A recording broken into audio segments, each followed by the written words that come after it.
Mit navn er Cecilie Ingvang Lund, og jeg er medstifter af Tempti Foods, hvor vi laver nye bæredygtige alternativer til kød, men virkelig med fokus på smag og tekstur, i stedet for at forsøge at imitere kød. I Turboplan har vi primært deltaget i matchmaking, og for os har det været for at få lov at møde en masse kunder, som vi ellers har haft svært ved at få fat i, hvor det har blandt andet været temadage med matchmaking med Sunset Boulevard og over hos Hørkram for at møde en masse af deres kunder med fokus på grøn.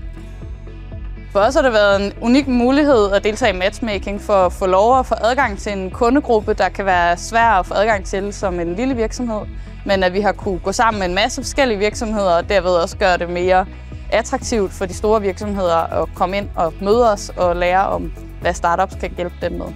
For os har det været helt vildt vigtigt at få lov at komme ud og møde de rigtige kunder og få lov at komme ud og blive synlige for den her gruppe. Det kan godt være, at i første gang ikke resulterer i et salg, men vi tror på, at det her langsomme netværksopbygning er enormt vigtigt